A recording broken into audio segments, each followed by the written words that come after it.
नमस्कार साथियों, आपका बहुत बहुत स्वागत है हमारे YouTube चैनल पर। आज का दिन बहुत ही महत्वपूर्ण है क्योंकि आज हम और हमारे देशवासी 79th इंडिपेंडेंस डे मना रहे हैं।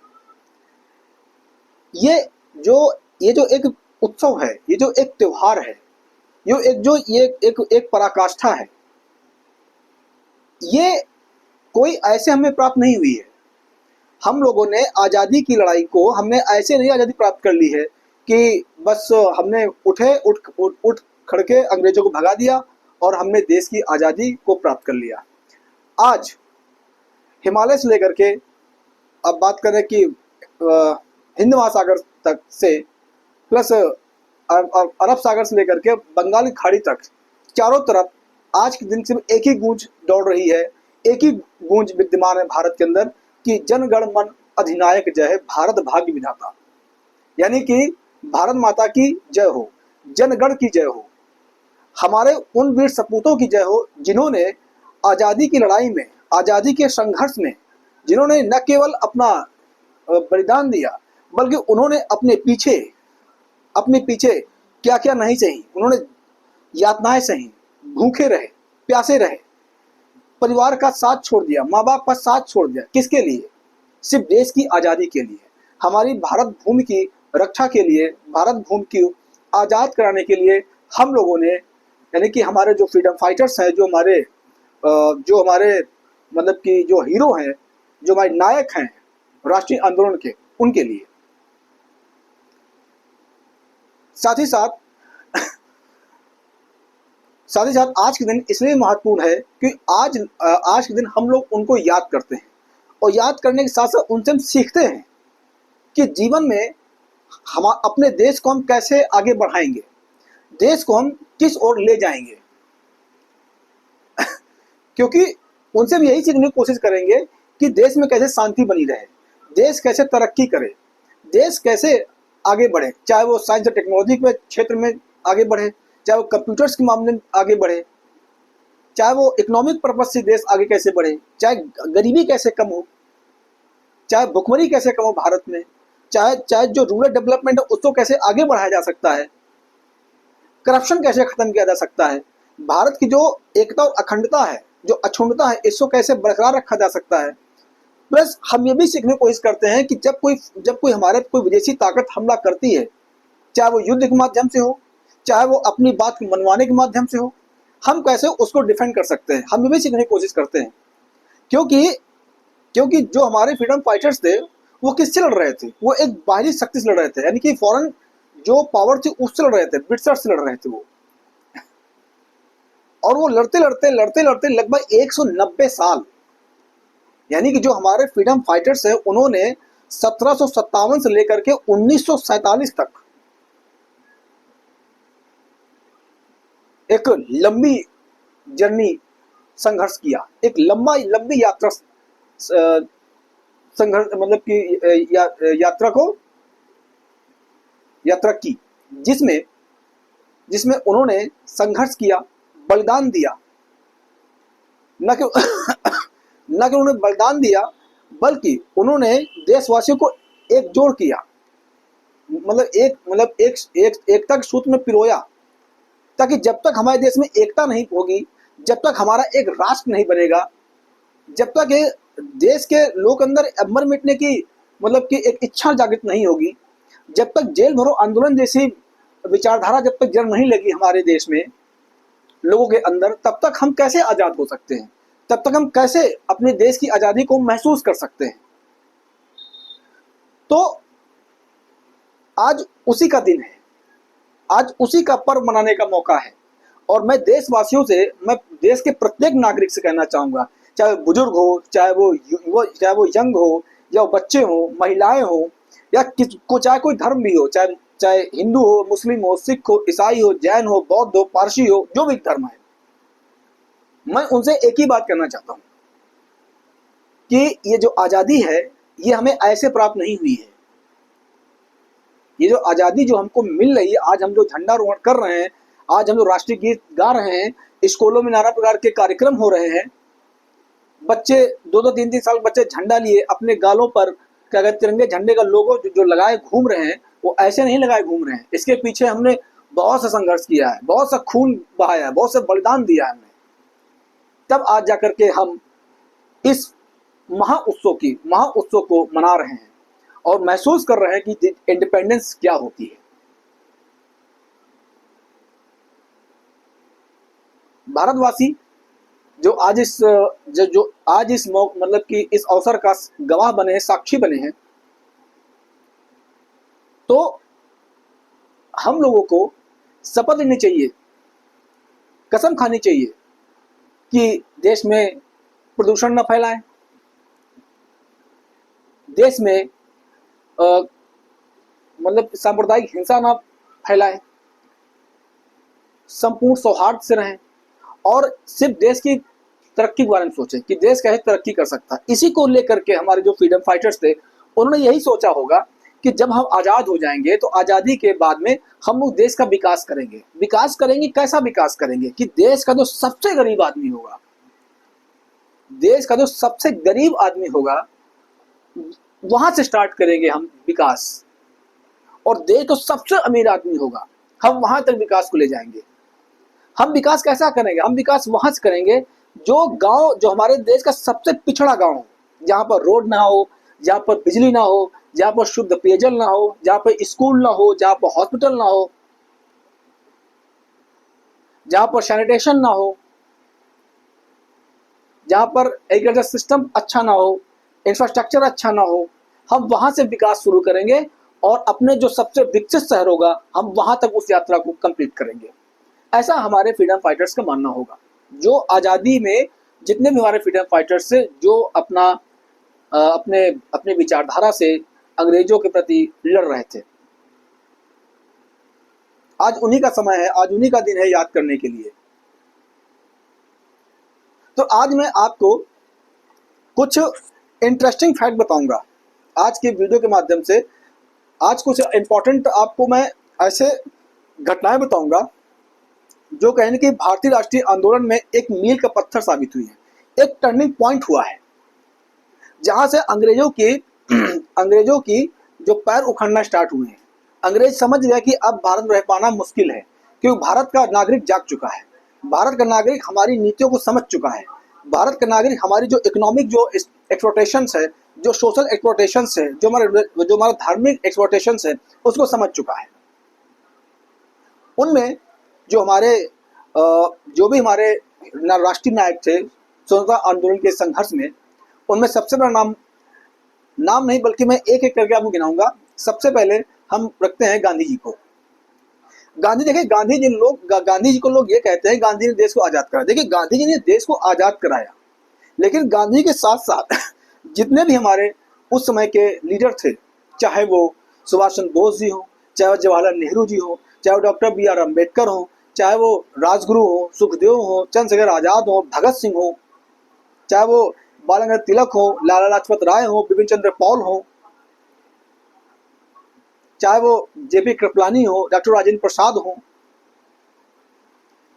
इन सभी ने, MN रॉय साहब हो, चाहे वो दास साहब हो, मोतीलाल नेहरू साहब हो, इन सभी ने देश, अपनी मातृभूमि के लिए, अपने देश की मिट्टी के लिए, अपने देश की संप्रभुता के लिए, अपने देश के लोगों के अच्छे जीवन, बेहतर जीवन के लिए उन्होंने अपने आप को न्यौछावर कर दिया, अपने आप को समर्पित कर दिया, अपने आप को बलिदानित कर दिया देश के लिए। लेकिन दुख इस चीज का होता है कि आजकल के कुछ युवा, आजकल के कुछ लोग व्हाट्सएप के माध्यम से, फेसबुक के माध्यम से, इंस्टाग्राम के माध्यम से गलत भ्रांतियां फैलाई गई हैं कि गांधी जी ने देश के लिए कुछ नहीं किया। उनके लिए अपशब्दों का यूज किया जाता है। अरे शर्म आनी चाहिए आप लोगों को। जो हमारे राष्ट्रीय नायक हैं, अगर कम से कम उनका आप सम्मान नहीं कर सकते हो तो मत करो, कम से कम उनका अपमान भी मत करो। अरे वो तो आत्माएं थी, वो तो पुण्य आत्माएं थी जो हमको आजादी देकर चल गए, चल बसे। वो उनकी आत्मा है या नहीं मैं नहीं जानता हूं, लेकिन मैं एक बात जरूर कहूंगा कि अगर आपके अंदर थोड़ी सी नैतिकता है तो कम से कम जो हमारे राष्ट्रीय हीरो है कम से कम उन्हें आप अपशब्दों का यूज ना करें। हाँ, आपकी विचारधारा अलग हो सकती है, आप उनके विचारों से सहमत ना हो, मत होइए सहमत, लेकिन कम से कम उनको अपशब्दों से मतलब कि उनको संबोधित मत कीजिए। तो आज हम मतलब कि इस वीडियो के माध्यम से आज हम आपको 11 फैक्ट बताएंगे कि आखिरकार से 1757 से लेकर के 1947 तक ऐसे कौन से 11 मूवमेंट थे जिसके माध्यम से कि मतलब कि अंग्रेजों के पैर उखड़ना स्टार्ट हो गए थे और भारत की आज़ादी प्रशस्त हो रही थी। तो चलिए स्टार्ट करते हैं। पहला जो था मतलब कि हम 2 फैक्ट इसमें और भी ऐड करेंगे जिससे ब्रिटिश साम्राज्य इंडिया में एस्टैब्लिश हुआ था। सबसे पहले बात करते हैं हम 1757 की, battle of Plassey. Battle of Plassey 1757 में घटित हुआ था। ये युद्ध जो था वो ब्रिटिश ईस्ट इंडिया कंपनी और भारत के राजाओं के साथ था, बंगाल के नवाब के साथ था, जिसमें ब्रिटिश कंपनी जीत जाती है और बंगाल का नवाब हार जाता है। यहीं से ब्रिटिश की जो जमीन थी, जो ब्रिटिश की जो सत्ता थी, यहीं से कायम होना स्टार्ट होती है। यहीं से वो अपनी ताकत को बढ़ाना स्टार्ट करते हैं और बढ़ाते बढ़ाते उसके 1764 की बात करते हैं हम। 1764 में होता है battle of Buxar. Battle of Buxar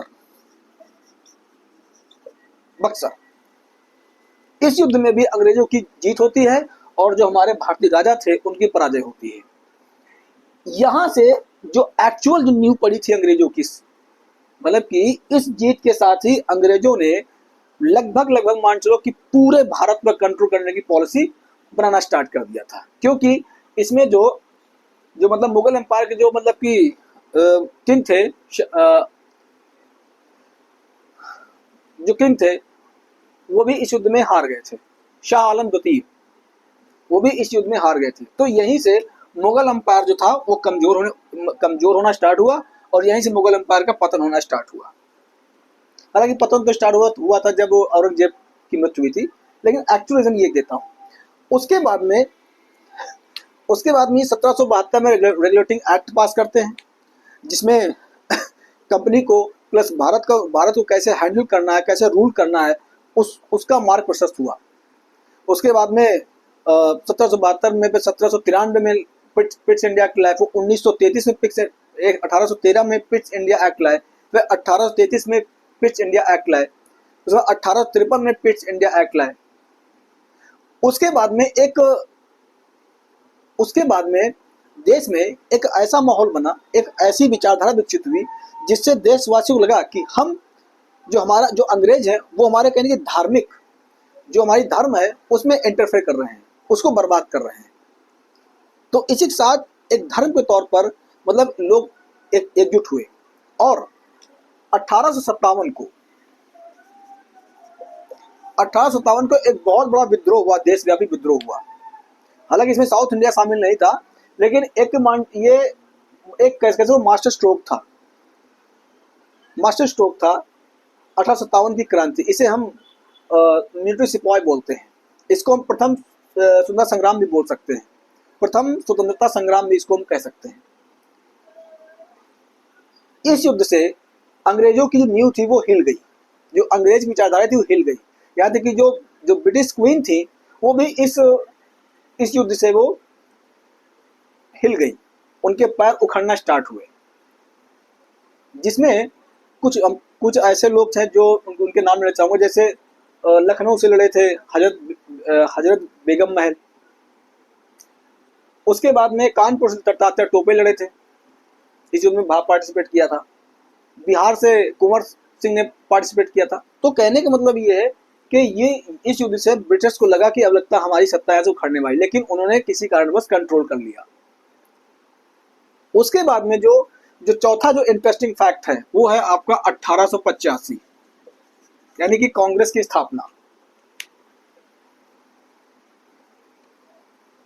Congress स्थापना के पहले छोटे छोटे मतलब रीजनल पार्टी होती थी, जिनका मकसद था कि केवल जो लोकल मुद्दे हैं उनको उठाना, अंग्रेजों के अंग्रेजों के मतलब अंग्रेजों के विरुद्ध, ताकि वो विकास कर सकें। लेकिन 1885 में एक राष्ट्रीय स्तर पर एक संगठन बनाया गया। इस संगठन ने अंग्रेजों से याचना की, उनसे डिमांड की डेवलपमेंट के लिए, वेलफेयर के लिए। लेकिन आपको पता है अंग्रेजों का काम ही एक ही था, भारत को लूटना, न कि भारत का विकास करना। विकास भी कर तो भी लूटते थे, क्योंकि 1857 के रिवॉल्ट के बाद में ब्रिटिश जो ईस्ट कंपनी थी उसको टर्मिनेट कर दिया और डायरेक्ट क्राउन रूल इस्टेब्लिश कर दिया। यहाँ से जो गवर्नर जनरल था 1853 तक, वो उसको वाइसरॉय में कन्वर्ट कर दिया, यानी कि ब्रिटिश का मतलब ब्रिटिश क्वीन का ये रिप्रेजेंटेटिव था। ये लॉर्ड कैनिंग, लॉर्ड तो मैंने इसको नहीं बोलता हूं, लेकिन कैनिंग। उसके बाद में जो पांचवा फैक्ट हुआ 1905 बंगाल विभाजन। ये भी कहीं ना कहीं एक मील का पत्थर साबित हुआ भारत देश को आजादी के लिए, क्योंकि अंग्रेजों ने बंगाल विभाजन कर दिया। अंग्रेजों ने 1905 में बंगाल के दो टुकड़े कर दिए, ईस्टर्न बंगाल, वेस्टर्न बंगाल। इसको लेकर के भारत में एकजुटता का प्रसार हुआ। जो हमारे जो मॉडरेट लीडर थे, जो हमारे एक्सट्रीमिस्ट लीडर थे, उन अपने अपने विचारधाराओं से, अपने अपने मतलब की कार्यों से देश को आजाद कराने के लिए दृढ़ संकल्पित हुए। किसी ने तो रक्षाबंधन का त्योहार मनाया, कलाइयों पर राखी बांधी गई, एकता का प्रतीक बनाया गया, एकता के स्वरूप में पिरोया गया। तो 1905 जो बंगाल विभाजन था, इसी के साथ यहाँ पर स्वदेशी बायकॉट मूवमेंट स्टार्ट हुआ था, यानी स्वदेशी बायकॉट मूवमेंट, जो गांधी जी ने वहीं से कुछ पॉइंट ऐसे निकाले थे जो सत्याग्रह में उन्होंने यूज किए, वही चंपारण आंदोलन में उन्होंने यूज किया, अहमदाबाद मिल में उन्होंने यूज किया, असहयोग आंदोलन में यूज किया, शवने अवज्ञा आंदोलन में उसका यूज किया, और भारत छोड़ो आंदोलन में भी उसका यूज किया। क्योंकि इसमें जो स्वदेशी बायकॉट मूवमेंट पे ये स्लोगन था कि हम अंग्रेजों के सामान का बहिष्कार करेंगे और स्वदेशी को अपनाएंगे। खादी ग्राम उद्योग की बात कर सकते हैं आप। तो इस टाइप से मतलब कि जो हमारे जो लीडर थे वो एकता के रूप में देशवासियों को पिरो रहे थे। उसके बाद बात करते हैं 1907 में कांग्रेस का विभाजन। एक्चुअली कांग्रेस में दो विचारधाराएं काम कर रही थी, एक थे मॉडरेट, एक थे एक्सट्रीमिस्ट, मतलब कि एक नरम दल, एक गरम दल। 1907 में ये हुआ था, कांग्रेस का अधिवेशन हुआ, जिसमें यह कहा गया कि 1907 का जो अधिवेशन है उसमें अध्यक्षता करेंगे बाल गंगाधर तिलक। लेकिन वहीं एक तरफ जो नरम दल के नेता थे वो ये कह रहे थे कि नहीं, हम इसमें दादा भाई नौरोजी को इसका अध्यक्ष बनाएंगे। इसी को लेकर के दोनों विचारधाराओं में डिस्प्यूट हो गया, और डिस्प्यूट होने के बाद में कांग्रेस दो हिस्सों में टूट गई। तो इसमें 1, 2, 3, 4, 5, 6।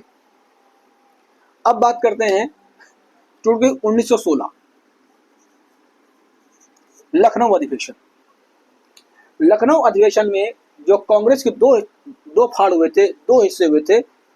1916 के लखनऊ मतलब कि जो लखनऊ जो सम्मेलन हुआ था, इसमें दोनों फिर एक हो गए, दोनों विचारधाराएं फिर एक हो गई, और कहीं ना कहीं देश का आजादी का मार्ग प्रशस्त हो गया। इसी तरह 1920 में बाल गंगाधर तिलक जी की मृत्यु हो जाती है, वो स्वर्गवासी हो जाते हैं। उसके बाद बात करते हैं कुछ मतलब कि जैसे महात्मा गांधी जी ने मतलब कि चंपारण आंदोलन चलाया था राजकुमार शुक्ला के कहने पर। उसके बाद में अहमदाबाद मिल आंदोलन चलाया था। उसके बाद में 1920 में गांधी जी ने स्टार्ट किया था असहयोग आंदोलन। 1920 में नॉन कोऑपरेशन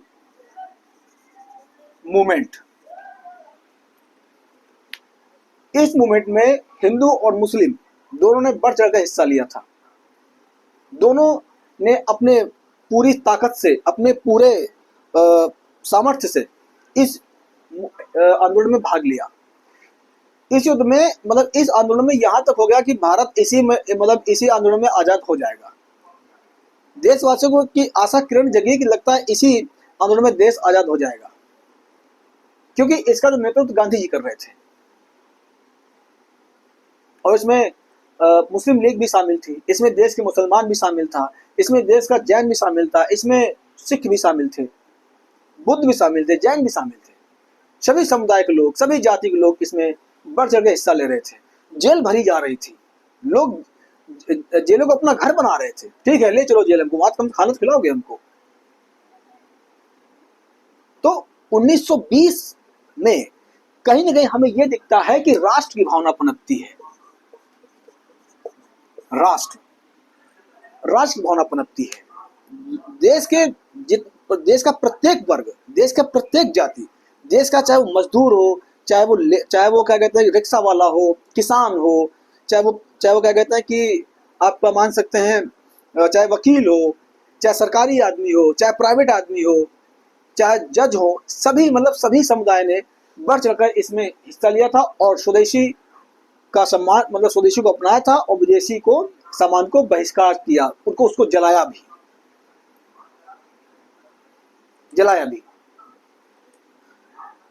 इसके बाद बात करते हैं हम सविनय अवज्ञा आंदोलन की, यानी 1930 में सविनय यानी कि civil disobedience movement. Civil disobedience movement. लेकिन क्या हुआ था कि 5 फरवरी 1922 को गोरखपुर के एक छोटे से गांव में एक हमारे जो स्वतंत्रता आंदोलन के जो कुछ उत्साहवर्धक मतलब कि जो फ्रीडम फाइटर्स थे, उन्होंने एक उसमें चौकी में आग लगा दी, जिसमें 22 पुलिसकर्मी की जलकर मौत हो गई। इसी को ध्यान रखते हुए गांधी जी ने इस मूवमेंट को रद्द कर दिया।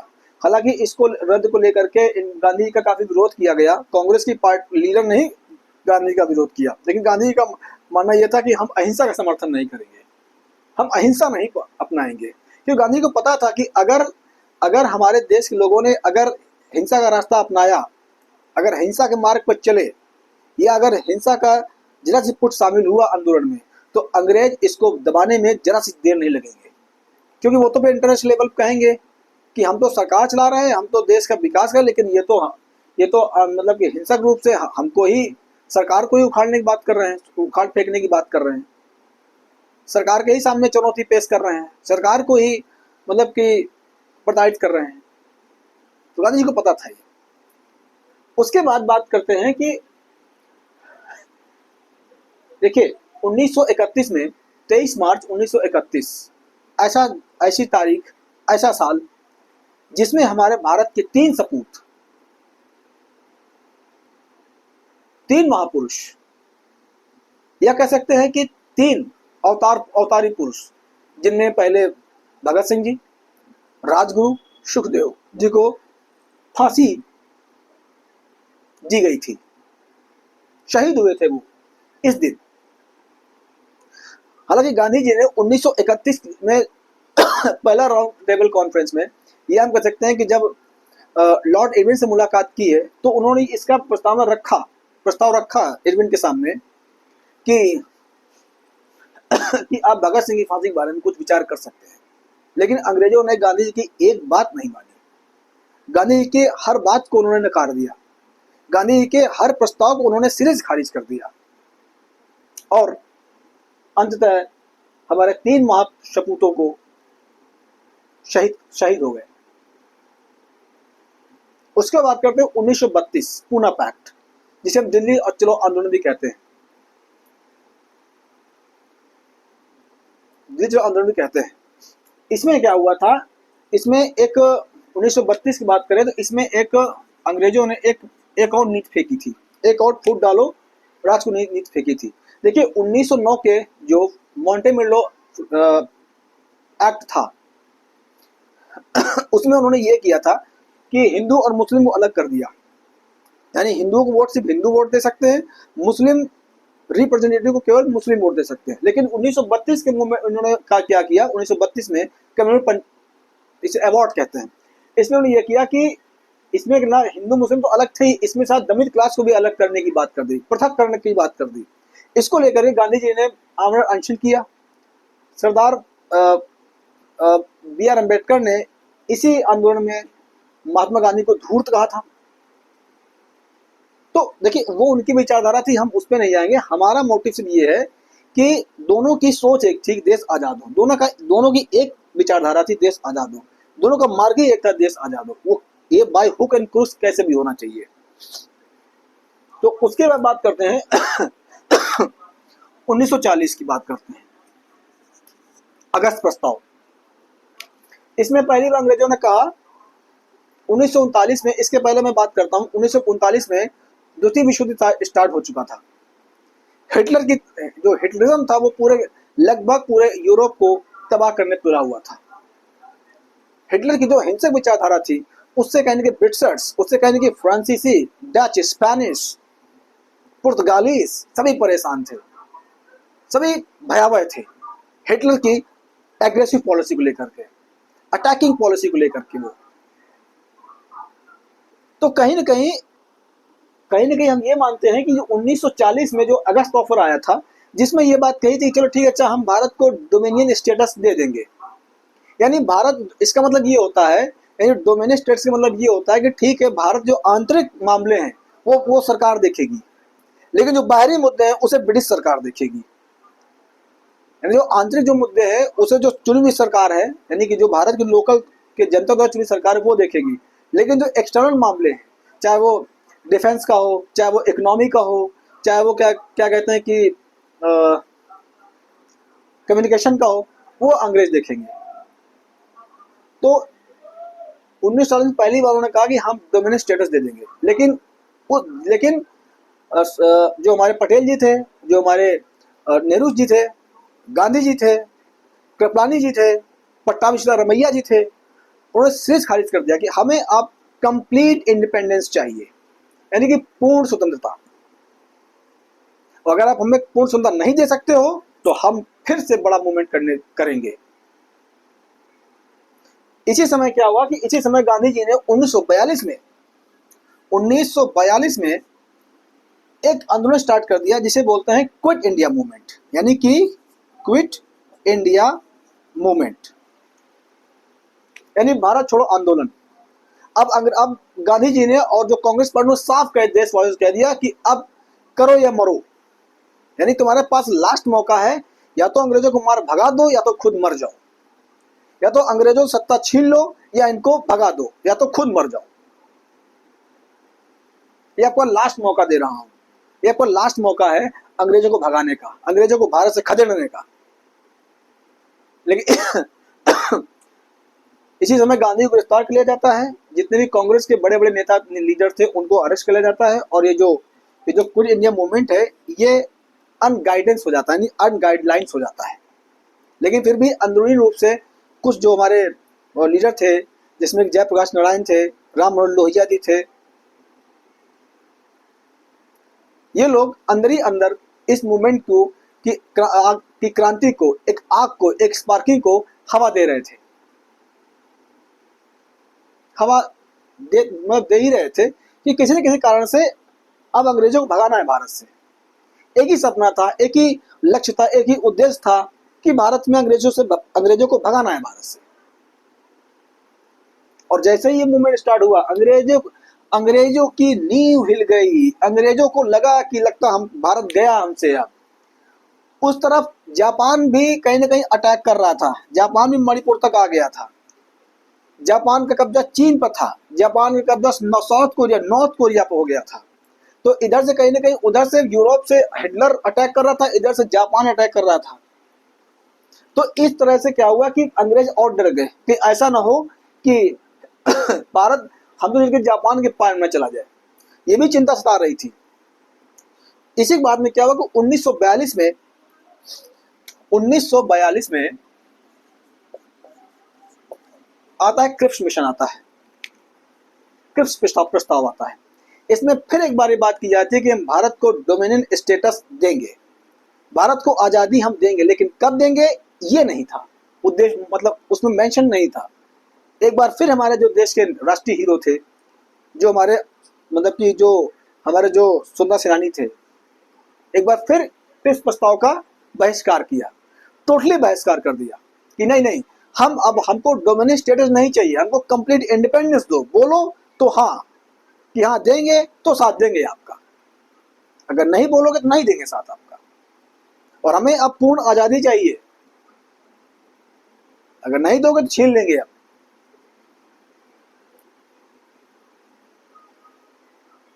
ये 1942 के प्रस्ताव में मेंशन था। इसी इसमें एक चीज और मेंशन थी, द्विराष्ट्र सिद्धांत, क्योंकि इसमें मोहम्मद जिन्ना साहब अड़ गए थे कि हमें पाकिस्तान चाहिए, हमको पाकिस्तान चाहिए, हमको इस्लामिक नेशन चाहिए, हम नहीं भारत में रहना चाहते, हमको एक अलग राष्ट्र दे दो। तो कहीं 1942 के प्रस्ताव में कहीं कि पाकिस्तान का जिक्र था, लेकिन उस समय जो वोवेल थे उसने साफ मना कर दिया। कांग्रेस ने भी ये द्विराष्ट्र सिद्धांत को बिल्कुल सिरे से खारिज कर दिया। इशू लेकर के उसके बाद में फिर 1946 में, यानी 1946 में कैबिनेट मिशन प्लान आया।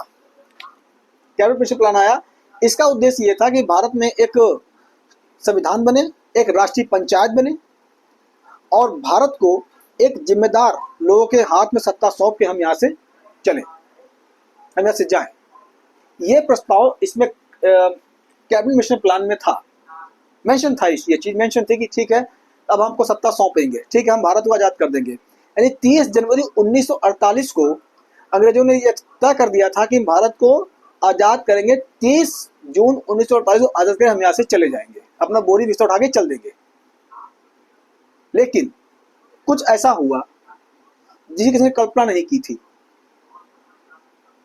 कुछ ऐसा देश के अंदर घटित हुआ जिसकी अंग्रेजों ने, या तक कि कांग्रेस के नेताओं ने इस कल्पना भी नहीं की थी कि भारत में ये होने वाला। एक्चुअली क्या हुआ था, 16 अगस्त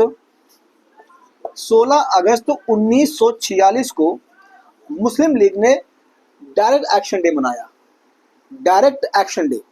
इसमें क्या हुआ कि हिंदू और मुस्लिम आपस में लड़ गए, सांप्रदायिक सौहार्द खराब हो गया, देश में दंगे हो गए, देश में मारकाट स्टार्ट हो गई। हिंदू और मुस्लिम एक दूसरे को देखना पसंद नहीं कर रहे थे, एक मतलब कि हिंदू से तलवार ले लेके बाहर आ रहे थे, एक दूसरे का सर काट रहे थे, एक दूसरे खून बहा रहे थे। तो अंग्रेज यहां से भी डरे, अंग्रेजों ने यहां से सोचा कि अब तो भारत को हमें छोड़ना ही पड़ेगा, यहां से अब तो भारत को हमें यहां से छोड़ के भागना ही पड़ेगा, इसलिए जो जितने हो सके इनको आजाद करो, भगो यहां से, भगो यहां से। तो 16 अगस्त 1946 को डायरेक्ट एक्शन डे मना मुस्लिम लीग ने। उसके बाद में फाइनली डेट आती है 15 अगस्त 1947। 15 अगस्त 1947 को हम आजाद हो गए, भारत आजाद हो गया। लेकिन आजादी के साथ साथ हमको एक दर्द भी झेलना पड़ा, हमको एक कष्ट भी मिला। भारत का एक बड़ा हिस्सा पाकिस्तान के रूप में चला गया। आजादी मिली तो, लेकिन वो आनंद नहीं था, वो खुशी नहीं थी, वो प्लेजर नहीं था, क्योंकि हमको पाकिस्तान, भारत का एक बहुत बड़ा हिस्सा हमको खोना पड़ा पाकिस्तान के रूप में। फिर भी हमें आजादी मिली और 15 अगस्त 1947 को भारत आजाद हो गया। तो ये कुछ हमने समरी आपको बताई है, मतलब कि स्वतंत्रता आंदोलन का जो एक समरी होती है वो मैंने आपको आपके सामने प्रस्तुत की कि देखिए भारत की आजादी कहाँ से संघर्ष स्टार्ट हुआ था। 1857 से लेकर के और 1947 तक संघर्ष चलता रहा, लगभग 200 साल। हमने 200 साल गुलामी अंग्रेजों की सही है, उनकी जास्तियाँ सही हैं, उनकी भारत के लोगों ने क्या क्या उन्होंने किया है वो सब सहा है।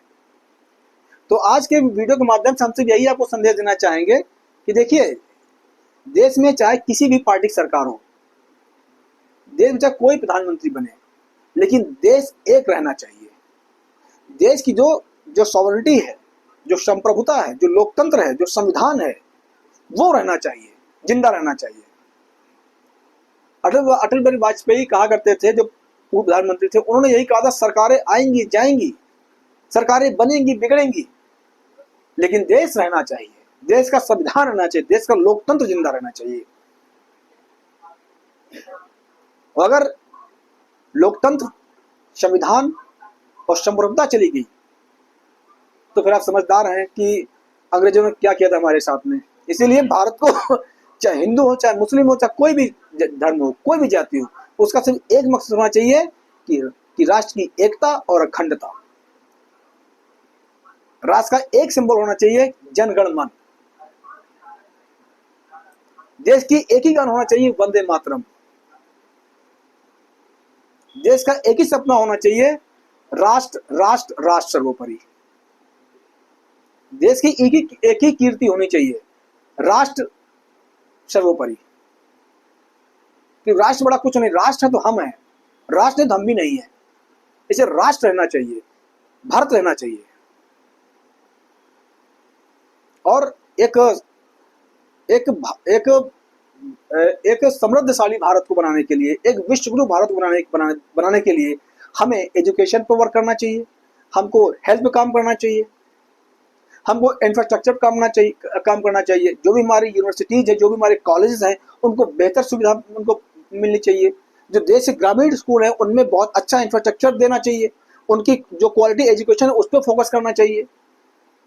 तब जाके कहीं हमारा देश विश्वगुरु बनेगा और एक बार फिर हमारा देश पूरे विश्व को लीड करेगा। इसी के साथ मैं एक बार फिर आप सभी को 15 अगस्त यानी कि इंडिपेंडेंस डे की बहुत सारी बधाइयाँ। एक बार फिर आप सभी देशवासियों को मैं अपने प्लेटफॉर्म के माध्यम से बधाई देता हूँ और एक कामना करता हूँ कि हमारा देश और आप स्वस्थ रहें, शिक्षित हो, समृद्धि हो, लोकतंत्र जिंदा रहे, संविधान जिंदा रहे। तभी हम सभी एक मजबूत राष्ट्र के रूप में उभरेंगे। बहुत बहुत धन्यवाद। जय हिंद, जय भारत।